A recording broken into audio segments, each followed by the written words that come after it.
It was the spring of 1943. The world was engulfed in a storm of war, the distant echoes of artillery fire and the haunting cries of battlefields resonating through every corner of Europe. Behind barbed wire fences, in a remote American prisoner of war camp, a different kind of struggle unfolded. Here, the captives were not soldiers in the heat of combat, but women, German nurses, clerks, and civilians swept up by the chaos of a global conflict. Their days had been measured in rationed bread, thin soup, and a constant ache of longing for home. The camp itself was stark, orderly, yet suffused with a quiet tension. Wooden barracks lined the grounds, their surfaces scarred by time and weather. The wind whispered through the empty spaces between the tents, carrying with it the scent of distant pine forests, memories of homes that felt impossibly far away. And then one morning, something entirely unexpected pierced this grey routine: a basket of fresh fruit. Apples, oranges and grapes, their colours vivid against the muted backdrop, their fragrance sharp and intoxicating. The women froze, hesitant, their hands hovering as if unsure whether this was reality or a fleeting mirage. Faces pale from weeks of deprivation, eyes wide with disbelief, they leaned closer. The moment was electric, fragile, almost sacred. It was a small act of kindness, yet it carried with it the power to awaken emotions long buried under fear, hunger, and uncertainty. In that instant, the camp transformed. A table became an altar of astonishment. A simple basket of fruit became a symbol of hope, compassion, and the humanity that war often sought to erase. The German women approached the table with tentative, almost reverent steps, as if each movement might shatter the fragile reality unfolding before them. The barracks around them were silent, save for the occasional creak of wooden floors and the faint whisper of wind through the gaps in the walls. Their eyes were wide, their expressions a mixture of incredulity and cautious hope. Weeks of deprivation had etched lines of weariness and uncertainty across their faces, and yet, in this moment, there was a lightness, an almost imperceptible lifting of the heaviness they had carried for so long. The first woman reached out, her fingers trembling ever so slightly as they hovered above the basket of fruit. An apple, red and glossy, sat nestled among its companions, a jewel of color against the drab, grey backdrop of the barracks. She hesitated, then touched the skin with the tips of her fingers, feeling the smooth, taut surface beneath her calloused hands. The sensation was foreign, almost unbelievable.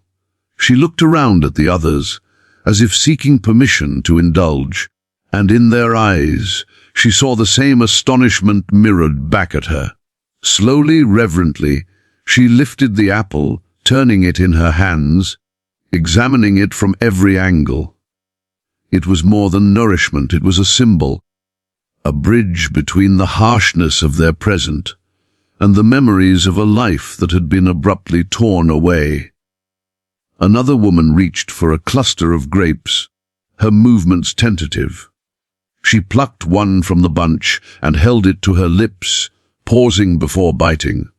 The skin yielded under her teeth with a gentle snap, releasing a burst of sweetness that made her pause in disbelief. Her eyes closed for a moment, savoring the flavor, and when she opened them, there was a glimmer of a smile.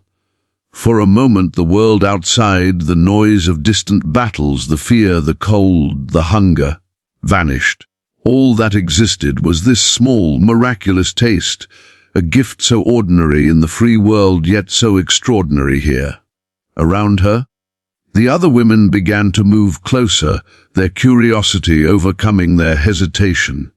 Soft whispers floated through the barracks, voices hushed but full of emotion. "Is this real?" One murmured, her German accent thick with disbelief. Another responded, shaking her head slightly. "I've not tasted anything like this in weeks, months." Their hands hovered over the table, reaching, retracting, reaching again. There was an almost ceremonial quality to their actions, each touch deliberate, as if they were handling treasures rather than food. The air was thick with anticipation and wonder, a collective heartbeat of awe reverberating through the small group. Some women approached cautiously, picking up pieces of fruit but not daring to eat immediately. Their eyes roamed the table, noting the vividness of each item. Oranges glowed like tiny suns, their skin textured and fragrant, releasing a citrusy scent that made several women inhale sharply. Apples of varying shades, red, green, even yellow, sat proudly in the basket, their surfaces glinting in the sunlight that filtered through the small windows. The grapes, purple and nearly translucent, seemed almost unreal in their perfection. It was not merely the taste or the texture that astonished them, but the sheer vitality of the colors, the life pulsing through something so simple, so mundane, yet entirely extraordinary in the context of their world. Memories stirred within them unbidden. One woman was reminded of orchards she had run through as a child, the sunlight filtering through the leaves, laughter echoing in the distance. Another thought of family breakfasts, the smell of fruit pie cooling on the windowsill, moments of domestic peace that had long been eclipsed by the fog of war. The act of holding an apple, an orange, or a grape was more than sustenance. It was a connection to a past life, to a world that seemed impossibly far away, yet tantalizingly close in this small, sunlit barracks. Each bite became an intimate reclamation of self, a quiet rebellion against the deprivation imposed by conflict. They began to taste the fruit, carefully, almost ceremoniously. The first crunch of an apple echoed softly in the quiet room, a crisp, satisfying sound that seemed amplified by the stillness. A ripple of surprise and delight passed through the women as they realized how long it had been since they had experienced anything so sweet, so unadulterated. Each mouthful was a revelation, awakening senses dulled by hunger and confinement. They chewed slowly, savoring textures and flavors that had become abstract concepts in their memory. Juices trickled down their fingers, and some laughed softly at their own messiness, the sound startling in its rarity but comforting in its warmth. A small cluster formed around the basket, hands hesitating, then plunging into the abundance before them. One woman lifted an orange, the skin glowing like firelight, and carefully peeled it. The scent burst into the air, tangy and heady, drawing others closer. Fingers brushed, palms met, and in these accidental touches, a sense of shared humanity bloomed. It was a moment of communion, a brief reprieve from the isolation of captivity. The women exchanged glances, eyes meeting in silent acknowledgement here. In this modest gesture, there was joy, connection, and the unspoken promise that the world outside, despite its chaos, could still offer moments of beauty. Even the mundane elements of the barracks seemed transformed. Sunlight streaming through the small windows caught the dust in the air, turning it into golden specks that danced above the table. Shadows played across faces, highlighting expressions of wonder, disbelief, and a tentative happiness. The creaking floorboards, the distant clatter of utensils, and the occasional call of a guard became part of a larger, cinematic tableau, an intimate scene frozen in time, where the smallest act of nourishment became monumental. Every detail was heightened by contrast. The dull browns and greys of the barracks against the vibrant reds, yellows, and purples of the fruit. The worn hands of women whose lives had been reduced to survival against the pristine, untouched surfaces of the food before them. As the women continued to explore the bounty, their initial hesitation gave way to a tentative enthusiasm. Fingers moved more confidently, lifting fruit to mouths, tasting, nodding in quiet approval, sharing pieces with those who were still unsure. Laughter began to mingle with the soft whispers, a sound so fragile yet so full of life that it seemed to linger long after the moment passed. There was an unspoken agreement among them in this simple act. They had reclaimed a piece of their dignity, their humanity, and perhaps even their hope. By the time the women had fully approached the table, the barracks had transformed. What had been a place of quiet despair became a scene of vivid color and subtle celebration. Each apple, each orange, each grape was no longer merely food. It was a symbol, a fragment of the world beyond the fences, a reminder that life, in its sweetness and abundance, still existed. And as they sat, hands sticky from juice, eyes glistening with emotion, a subtle shift had occurred. The war outside had not paused, but within these walls a small miracle had happened. For the first time, eyes darted from one fruit to another, each color more vivid, more alive than they could have imagined. Ruby red apples glistened in the sunlight, their surfaces polished and flawless, reflecting tiny shafts of light that danced across the barracks' worn wooden floors. Golden oranges, their skin pocked and fragrant, seemed almost to glow from within, releasing bursts of citrus aroma that filled the air with something warm and unexpected. Clusters of deep purple grapes hung in neat bunches, tiny spheres of sweetness that promised more than just flavor. They promised life, vitality, a brief return to normalcy. For the women, these fruits were no longer mere sustenance. They were treasures, exotic and foreign, yet achingly familiar in the way that memory clings to what the heart has lost. Some hesitated, their hands hovering uncertainly, unsure if they were allowed to indulge, as if indulgence itself were forbidden. The concept of pleasure had become foreign in the harsh reality of imprisonment, replaced by the cold arithmetic of survival. Yet, slowly, almost reluctantly, the first bites were taken. One woman carefully picked up a grape, its skin cool and taut, and placed it in her mouth. The sweetness exploded across her tongue, and she nearly gasped at the intensity of it. Eyes widened, breaths caught in throats, and a low murmur rippled through the small group. Each taste was a revelation, a quiet defiance of the years of deprivation, and a fleeting rebellion against the grim world outside the barbed wire. The act of sharing became instinctive. A slice of orange was passed across the table, a cluster of grapes offered to a neighbor with a shy smile.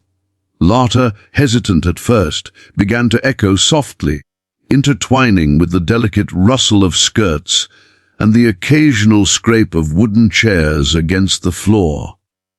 It was a laughter that had lain dormant for months, stifled by the bleakness of captivity, yet it emerged now, tentative and fragile, like the first green shoots in a long-forgotten spring. In these small interactions, there was more than just camaraderie, there was a reaffirmation of humanity. Eyes met across the table, smiles exchanged, and a silent understanding formed that, in this fleeting moment, they were no longer prisoners. They were simply women, tasting sweetness for the first time in what felt like forever. The sensory experience was overwhelming. The fragrance of oranges mingled with the subtle tartness of apples, while the grapes offered a richness that made mouths water before the first bite even landed. Fingers brushed against each other, accidental touches sparking small, shared smiles.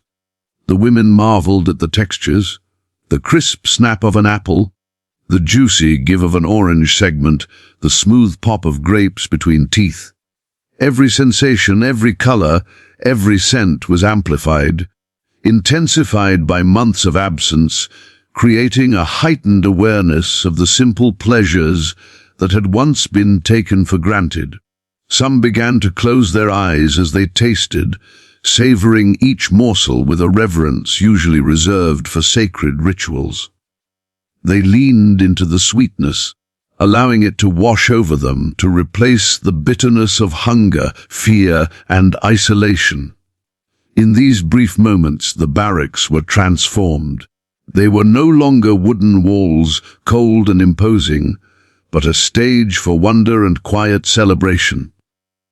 Light from the windows spilled across the table, catching in the curves of fruit, the glint of juice on fingertips, the shimmer of tears that some could not hold back. Each bite was an awakening, each scent a memory, and each shared glance a reminder that human connection, fragile though it may be, still persisted. Stories, whispered and half forgotten, began to surface. One woman recalled helping her mother peel oranges in a sunlit kitchen, the scent clinging to her memory like a comforting veil. Another remembered running through orchards in her childhood, chasing the sunlight through branches heavy with fruit, the laughter of siblings echoing through the fields. A third recounted sitting at a table with friends, sharing grapes during warm summer evenings, the mundane act suddenly transformed into a cherished recollection of freedom. These recollections, stirred by the fruit, brought both laughter and tears, a complex tapestry of emotion woven into the simple act of tasting something sweet. The women began to experiment, exploring the table as though it were a treasure trove. Apples were turned over in their hands, rolled gently to examine their shape, their color, the faint sheen of natural wax that made them shine. Oranges were carefully peeled, each segment examined before being placed on tongues. Grapes were handled delicately, plucked one by one, as if any sudden motion might break the fragile magic of the moment. Their attention to detail spoke volumes about the significance of the experience. It was no longer just nourishment. They were celebrating life itself, asserting their right to wonder and joy, even amidst confinement. Every bite, every scent, every accidental brush of fingers across the table carried with it unspoken communication. Glances, half smiles, shared laughter. It was a language of rediscovery, a silent dialogue that reaffirmed their shared humanity. In the presence of something so ordinary, they found extraordinary emotion. Their reactions were unfiltered, raw, and deeply human. A gasp here, a soft laugh there, eyes widening in disbelief, hands trembling in excitement. The emotional resonance of these interactions was palpable, a shared pulse of joy, astonishment, and relief that wove through the room, connecting them in ways words could never fully capture. Time, for the moment, lost its rigid structure. Minutes stretched and warped as the women lingered over the fruits before them, fully immersed in the multisensory experience. There was no hurry, no pressing need, only the present, a fleeting, luminous bubble of existence that allowed them to forget, however briefly, the cold calculations of war outside. They explored not just taste, but touch, sight, smell, and memory. Each sensory engagement was magnified, each gesture amplified, and the ordinary act of eating became a ceremony, a quiet reclaiming of joy that had been denied for too long. The tableau of their astonishment was heightened by the environment itself. Sunlight poured through the wooden slats of the barracks, illuminating the fruits and the faces of the women in a golden glow. Shadows played across the walls, adding depth and texture to the scene, while the muted colors of worn clothing and the wooden floors contrasted sharply with the brilliant hues of the food. Every element contributed to a cinematic tableau, a moment frozen in time, where wonder, beauty, and the delicate stirrings of hope converged in a single, unforgettable scene. As the women continued to taste and explore, subtle shifts in demeanor were visible. Shoulders relaxed, backs straightened, and eyes sparkled with a vitality that had been absent for months. Laughter became more confident, glances more daring, smiles more genuine. In the act of indulging in these small fruits, they reclaimed fragments of identity and humanity that war and imprisonment had tried to strip away. The scene was simple, yet profound, a quiet triumph of spirit and resilience against the backdrop of adversity. Some sat down at the table, breaking the stillness with soft conversations, sharing memories and feelings that had been locked away under the weight of survival. They offered fruit to one another, carefully observing reactions, delighting in the expressions of surprise and joy. The basket became a focal point, a nucleus around which the women formed a fragile but vibrant community. Bonds, forged in the shared recognition of wonder, began to take shape. This was more than a moment of nourishment. It was an awakening of connection, empathy, and hope. A reminder that even in captivity, life could still be beautiful. By the time the sun had moved higher, casting longer rays across the barracks, the women had fully embraced the experience. The hesitation that had marked their first steps toward the table had vanished, replaced by a fluid, confident engagement with the bounty before them. Each fruit was appreciated not only for its taste, but for the richness of memory, sensation, and shared experience it carried. The table, once merely a utilitarian object, had transformed into a canvas for human emotion, a stage for astonishment, joy, and fragile celebration. In that small, sunlit room behind the barbed wire, the German women discovered something far greater than apples, oranges, and grapes. They discovered the power of simple beauty, the joy of shared wonder, and the resilience of the human spirit. The act of tasting became a testament to survival, a momentary reclamation of freedom and dignity, a fleeting but unforgettable spark. For a moment, time seemed to suspend itself entirely, the usual rhythms of the day and the rigid schedules of camp life evaporating in the glow of this simple, yet extraordinary moment. The ordinary world outside, the distant rumble of war, the constant anxiety, the monotony of waiting, was pushed to the edges of memory, replaced by a heightened awareness of the here and now. Each woman felt the pull of sensation and emotion, as though it were a tether to something long forgotten. The crisp snap of an apple under teeth, the citrusy burst of an orange, the delicate pop of a grape. Each taste resonated far beyond the tongue, igniting dormant memories and emotions that had lain dormant beneath weeks of deprivation and fear. In these shared experiences, the women glimpsed a world beyond the fences, beyond the barbed wire, a fleeting taste of the freedom they had been denied. Their faces, pale from weeks of meager rations, now glowed with something almost unrecognizable: astonishment, delight, and even a tentative joy that had not touched them in months.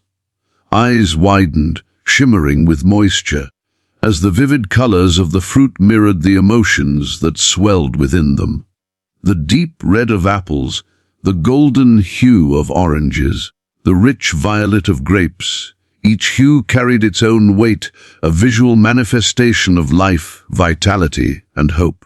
Fingers brushed accidentally as they reached for pieces, small shocks of connection traveling across the group, subtle yet powerful. Laughter, soft but genuine, rose hesitantly and intertwined with whispered exclamations, creating a fragile chorus of human resilience.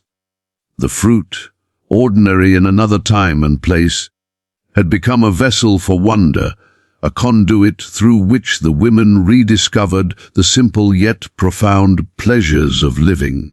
Some closed their eyes as they savored the fruit, letting the taste, texture, and scent flood their senses.